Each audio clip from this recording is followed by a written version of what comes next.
On le sait bien, les écoles ne sont pas uniquement le lieu des connaissances, ce sont aussi des lieux d'apprentissage qui vont forger l'individualité de chaque élève. Principes et valeurs, cadres, compréhension de l'environnement et du contexte, et ça commence bien quelque part. La question est donc la suivante. En quoi le règlement intérieur du premier degré sème les premiers pas de l'apprentissage de la citoyenneté? On se fait tout ça sur Capsule Éducation.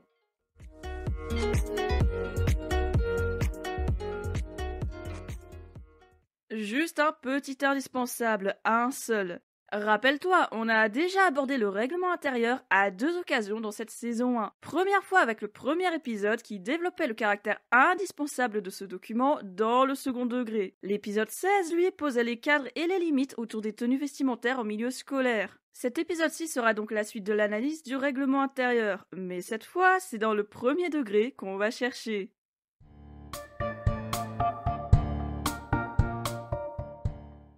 On se pose d'abord quelques minutes sur le règlement intérieur en général avant d'aller plus en avant dans la question du jour. L'épisode 1 te rappelait que le règlement intérieur ne concerne pas que les établissements scolaires, loin de là. Toute entreprise de plus de 50 salariés se doit d'avoir un règlement intérieur écrit depuis janvier 2020. Ça, c'était la loi Pacte. En milieu scolaire, le règlement intérieur est obligatoire et soumis à certaines conditions depuis la circulaire du 11 juillet 2000. Quelque chose d'assez récent quand même. Pas qu'il n'y avait pas de règles avant, évidemment, mais cette circulaire renforce la place et l'importance du règlement intérieur, en suivant la réalité des terrains et les évolutions du public élève. Tous les points que chaque règlement intérieur doit aborder y sont détaillés. En gros, tout ce qui couvre la vie de l'élève et de l'établissement. Une seconde circulaire sortie le même jour se concentrait sur l'organisation des procédures disciplinaires pour le second degré, donc ça on le laisse de côté pour l'instant. Pour aller plus loin, ce fameux règlement intérieur tient à la fois d'une valeur juridique qui fait qu'il doit respecter le droit commun et la loi, mais aussi quelque part d'une valeur purement pédagogique. J'explique, pas de souci. Ce document constitue un outil indispensable pour définir clairement le cadre de l'établissement. Et définir un cadre passe par des règles. Ce sont donc des éléments qu'il faut expliquer et développer pour être assimilés et réutilisés par les élèves. Ces deux valeurs composent une partie du socle d'un écosystème sain et sécurisé. On peut en tout cas se dire ça sur la théorie, même si bien sûr dans la pratique c'est encore autre chose. Enfin, pourquoi d'abord un épisode sur le second degré, puis un autre sur le premier degré? Je vais être honnête avec toi. Comme c'était le tout premier épisode, j'avais peur de mal gérer le temps avec cette limite sur le format. Rappelle-toi, au début, c'était moins de 30 minutes. Alors, tout simplement, j'ai préféré ne pas évoquer le premier degré et séparer les deux, puisque comme tu vas le constater dans 10 secondes à peu près, le fonctionnement n'est pas le même. Chacun mérite qu'on s'en parle calmement dans un épisode dédié.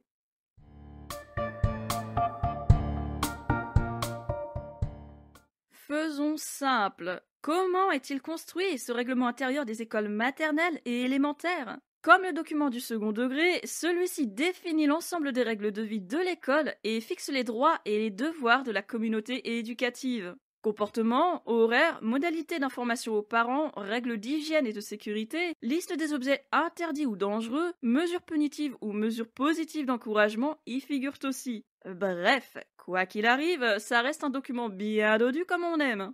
Et puis, ça finit par bifurquer du second degré. Dans le premier degré, chaque département dispose d'un règlement type conduit par l'IADASEN. Ce document sert de base pour définir le cadre général et les orientations à prendre dans la rédaction du règlement de chaque école. Chacun s'en sert comme une inspiration et en reprend en fait les grandes lignes.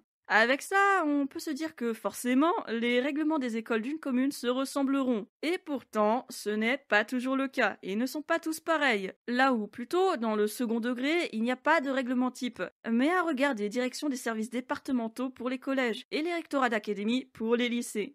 Deuxième différence avec le second degré. Si l'élaboration du document se fait sur la base d'une concertation entre le directeur et les personnels de l'école, c'est cette fois le conseil d'école qui vote le règlement et pas le conseil d'administration, réservé pour le coup au collège et au lycée. On notera aussi que le règlement doit être revu annuellement en fonction des concertations et des remontées d'ajustement nécessaires. Créer le règlement ne suffit pas d'ailleurs, il faut aussi le transmettre. À la mairie d'abord, l'école dépendant aussi de la commune, et aux familles dès le début de l'année. Ça permet à celles-ci d'attester qu'elles ont bien pris connaissance du document. Petit rappel pendant qu'on y est, dans l'éducation nationale, signer le règlement ne revient pas à signer un contrat, même si l'on s'engage au respect des règles. C'est bien l'inscription dans l'établissement qui vaut acceptation. Un dernier plus, le règlement doit être affiché dans l'école et être accessible à tous.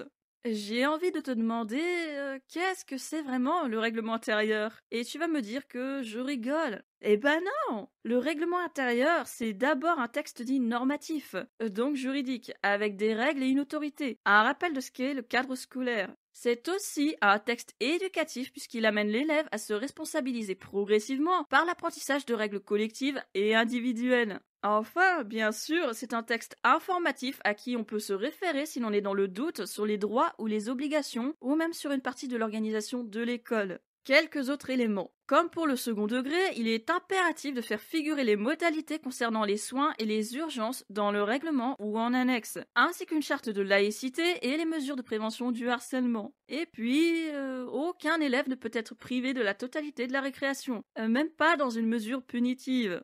Dans la catégorie des objets interdits, on trouve cette fois les écharpes, par peur de ces jeux à base d'étranglement dont on entend encore parler aujourd'hui, ou même par simple peur qu'un écolier étrangle son camarade par inadvertance. Mesure de sécurité avant tout, et oui, tant qu'on y est par là, le téléphone portable est interdit dans les écoles et les collèges. Pas moi qui le dis, c'est le ministère.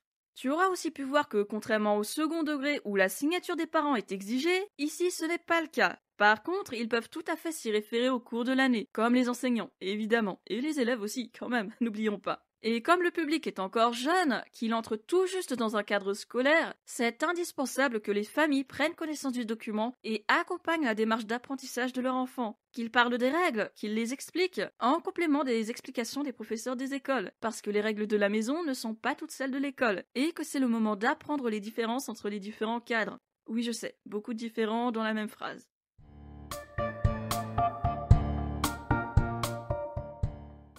Et alors, ça vient cette histoire de citoyenneté? Oui, elle arrive. Parce que le règlement est un document éducatif, il place l'élève dans l'apprentissage progressif de la vie en société, et c'est justement le premier élément d'apprentissage de la citoyenneté, et une première référence aux droits et aux lois aussi. D'ailleurs, je ne te l'ai pas dit tout à l'heure, mais les élèves peuvent participer à la construction du règlement en faisant part de leurs interrogations, de leurs remarques, de situations concrètes qu'ils auront partagées avec leurs enseignants. Dans ce sens, le règlement doit leur être présenté au même titre qu'aux parents, pour s'assurer qu'ils le comprennent d'abord, puis qu'ils le respectent ensuite. Parce que bon, respecter si on ne saisit pas, c'est pas simple. Voici donc la première démarche du règlement. Le lire, le reformuler, le questionner pour l'intégrer. Peut-être plus évident en école élémentaire pour le coup, quand les élèves commencent à apprendre à lire. Mais les règles sont aussi explicitées en école maternelle, évidemment. Mais déjà, ça serait quoi la citoyenneté? On a tellement de mal à s'en donner une définition claire et précise. L'ami Larousse me parle d'une reconnaissance de statut, me dit que plusieurs concepts s'y mélangent en s'appuyant sur du droit, de la philosophie, de la politique et même un poil d'historique. On ne se parle pas encore de civisme et de société, les notions sont différentes après tout. Alors je te propose plutôt de regarder vite fait du côté de la définition de citoyen. Une personne qui jouit de droits civiques et politiques, tout simplement. C'est la reconnaissance des droits de chacun, de l'égalité de tous dans la société et des obligations qui viennent forcément avec les droits. Hop hop hop, on n'a pas fini le morceau. Citoyenneté, politique. Théoriquement, on ne devient citoyen qu'à sa majorité avec le droit de vote. Alors est-ce que l'enfant, est-ce que l'écolier est un citoyen? Il l'est d'une certaine façon, avec des droits, des obligations, une protection de l'enfance. Pas encore un citoyen accompli, entre guillemets, parce qu'il n'a pas la maturité attendue. Quoi qu'on peut aussi s'interroger sur la validité de l'argument, mais là c'est pas le sujet.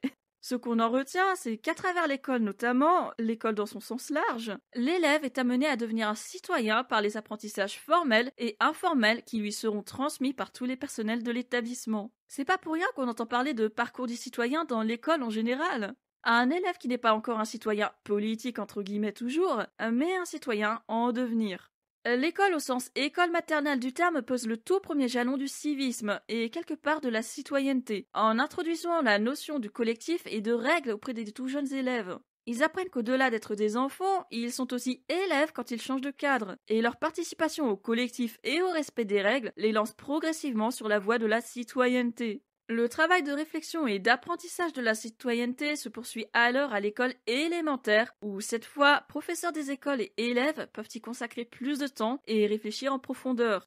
Voilà le second jalon de la citoyenneté et du civisme. D'abord avec ce fameux règlement, puis avec les débats et les temps de réflexion proposés au sein même de la classe. Au collège, une ébauche de démocratie scolaire apparaît avec les élections des délégués. Même si, oui, tu me diras, il y a aussi des délégués de classe en école élémentaire. Mais leur rôle n'est pas assez développé et très peu médiatisé, d'où la croyance qu'il n'y a pas de délégués. Et tout ça, on avait déjà un peu sauté dessus sur l'épisode 10.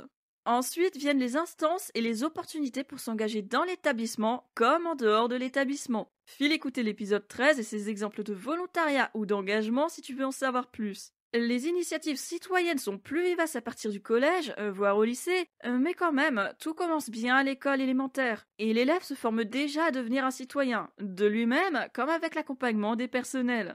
On ne se parle pas juste de loi, de droit, on se parle de la construction d'une personne. C'est pourquoi, au bout d'un moment, l'apprentissage de la citoyenneté doit se rattacher à l'apprentissage du civisme. L'un est la reconnaissance des droits individuels, l'autre est la reconnaissance d'obligations collectives, de respect. Comment devenir citoyen si l'on n'apprend pas le respect en même temps? Comment initier un vivre ensemble sain et serein si l'on n'apprend pas la notion de collectivité en même temps que celle d'individualité? Le règlement intérieur de l'école joue une partie de ce rôle d'apprentissage, en garantissant à chaque élève des droits individuels, tout en lui apprenant qu'il a aussi des obligations et des devoirs envers une collectivité. Mais un règlement seul ne suffit pas, et évidemment. Même en le lisant ensemble, même en le reformulant pour qu'il soit compréhensif à d'aussi jeunes élèves, même en discutant sa légitimité et ses conditions, ce document doit s'accompagner d'autres éléments pour responsabiliser progressivement, pour permettre d'intégrer les règles, les réutiliser. Débat de classe, temps de discussion, délégués ou éco-délégués, et EMC, enseignement moral et civique. Les cycles 2 et 3, en gros toute l'école élémentaire et la 6e, consacrent des temps à l'EMC pour accompagner le règlement. On y trouve 3 finalités tout au long de ces heures inscrites dans les programmes. Respecter autrui, acquérir et partager les valeurs de la République, construire une culture civique. Tout ça est accessible via le bulletin officiel numéro 30 du 26 juillet 2018. L'EMC fait en sorte d'amener les débats et les confrontations d'idées entre les élèves par le biais de situations concrètes, d'exemples, pour qu'ils prennent eux-mêmes conscience des apprentissages, des notions. Sur ces temps d'échange, eux et les professeurs des écoles sont amenés à se référer au règlement intérieur, par exemple. Quoi de mieux que le disséquer pour en comprendre les rouages et les enjeux? En bref, c'est un début vers la citoyenneté, et aussi, même si l'on n'y pense pas forcément sur le moment, un début vers le civisme. Si tu as le temps, jette vraiment un coup d'œil à ce bulletin officiel. Il explique chaque attendu sur tous les cycles. 19 pages informatives pour voir tout ce que l'EMC recouvre. Hein? Oui bon, d'accord. En se rappelant qu'il y a 864 heures annuelles en école élémentaire pour 24 heures hebdomadaires. On ne va pas trop s'en jouer non plus, ça ne fait quand même que 2h30 d'EMC par semaine pour le cycle 2 et 2h30 découpées entre l'histoire géo et l'EMC pour le cycle 3. En tout, c'est 36 heures à l'année. Difficile de faire beaucoup avec si peu de temps. Et comme il faut aussi de la place pour les autres savoirs, on est bloqué dans les possibilités. Ceci dit, 36 heures c'est moins minable que les 14 heures de MC annuelles en lycée pro, qu'on avait déjà vu dans l'épisode 11.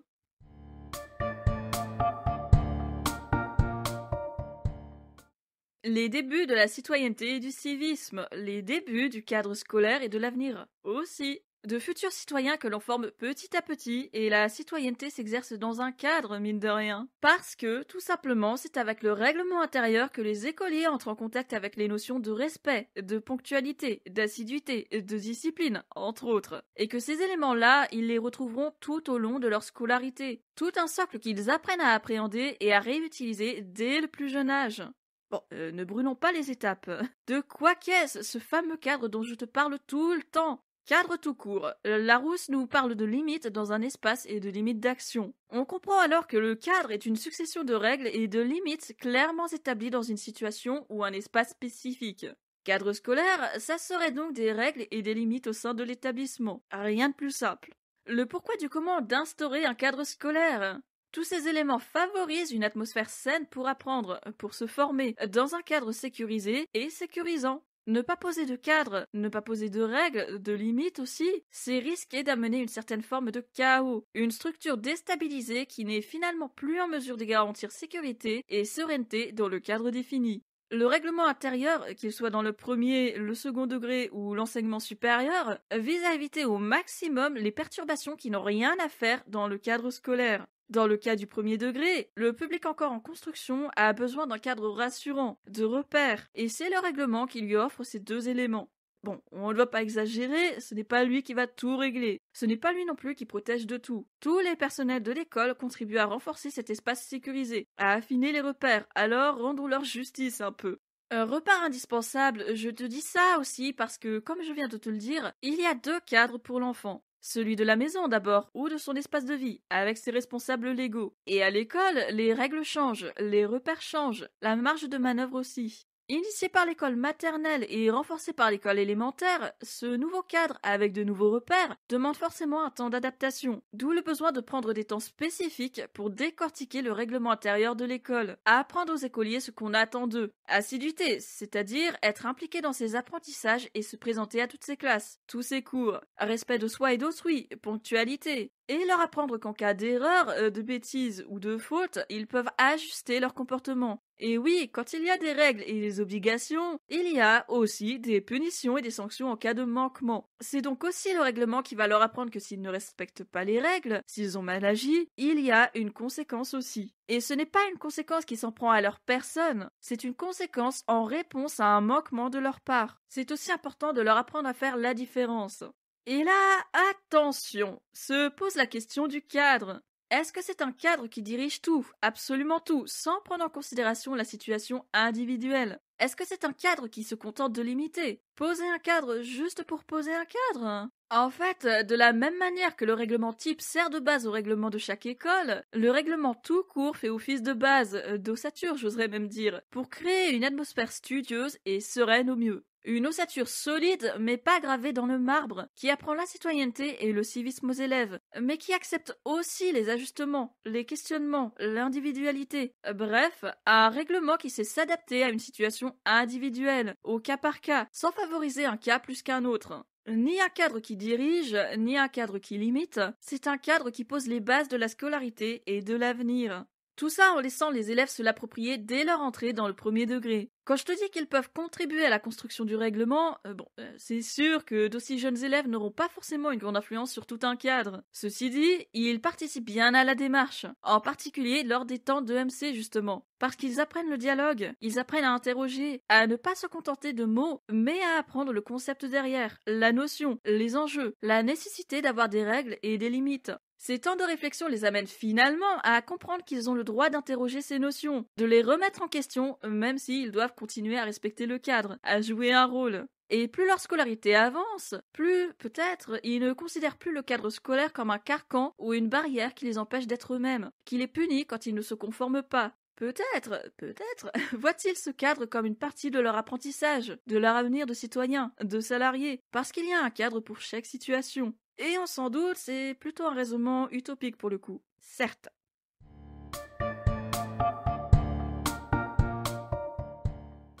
Entre tout ce que je viens de te dire et les réalités observées pour le règlement du premier degré, tu trouveras sûrement de grosses différences. C'est comme dans le second degré, comme dans l'enseignement supérieur même. Incivilité et cadre qui dégringolent. Enfants et écoliers qui poussent les limites à l'extrême sans être recadrés ou en étant recadrés sans conséquence. Et le tout sans forcément prendre conscience de leurs actes. Et parents, familles, responsables légaux ont eux aussi parfois des difficultés à se conformer au règlement intérieur, à s'y référer quand c'est l'école qui vient vers eux, leur fait part d'un comportement inadapté de leur enfant. En revanche, quand une décision ne leur plaît pas, qu'ils refusent ou contestent, ils sont plus enclins à chercher des réponses dans le règlement intérieur de l'école, ou directement via des syndicats, des associations, ou sur le niveau juridique, les hiérarchies. Bref, on fait comme ça nous arrange dans pas mal de situations. Et heureusement, ce n'est pas une généralité pour autant, mais ce genre de situation est celle qu'on retient le plus.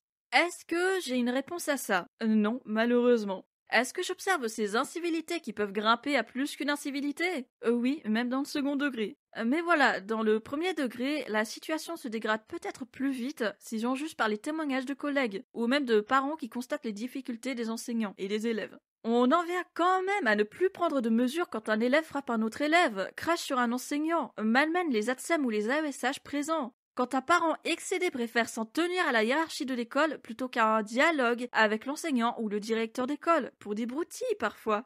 École maternelle et école élémentaire font face à une dégradation de leurs conditions de travail et d'apprentissage, ce malgré le règlement intérieur. Alors, fonctionne pas?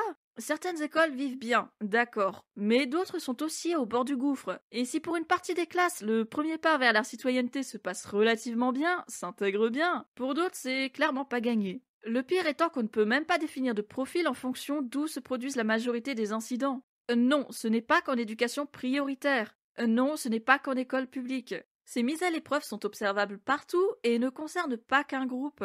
Alors voilà, que de questions. S'appuyer sur une démarche d'autorégulation ou sur de la discipline pure, punition ou encouragement positif, dialogue avec l'élève ou rendez-vous avec les parents. Des incertitudes complètes, des méthodes instables et des personnels qui croulent sous les réformes et le manque de moyens. C'est une démarche nécessaire que d'amener vers la citoyenneté. Encore faut-il que les conditions soient réunies pour que cet apprentissage serve vraiment et se transmette dans le reste de la scolarité. D'autant que ce qui se passe à l'école peut être basculé par ce qui se passe à la maison, et inversement. Alors comment travailler ces apprentissages sans les saborder d'une manière ou d'une autre?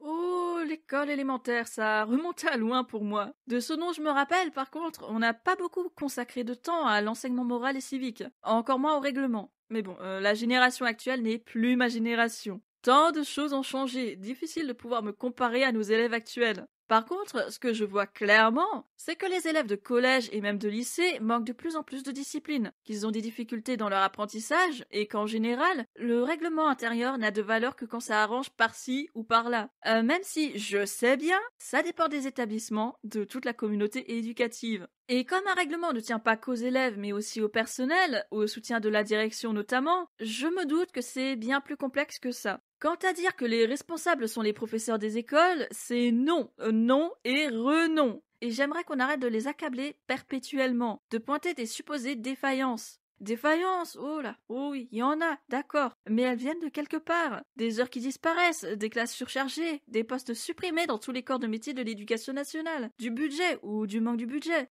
Les défaillances viennent en majorité de ce côté-là. Et le pire, c'est qu'on connaît déjà une partie des solutions, mais les mettre en œuvre nous est impossible, parce qu'on n'est pas les seuls à décider.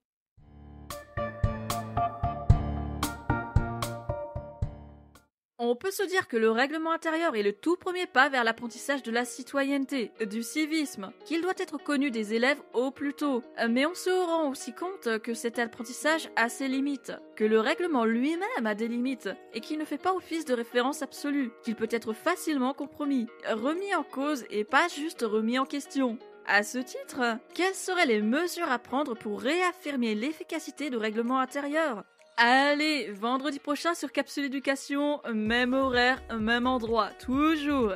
Et écoute, c'est un format un peu différent que je vais te proposer, un peu plus personnel avec quand même les ingrédients habituels. Cette fois, j'ai envie de t'en dire plus sur mon année de service civique dans un lycée professionnel. Plein de questions et d'ouvertures à prévoir, alors ne reste pas trop loin. Porte-toi bien et ne baisse pas les bras.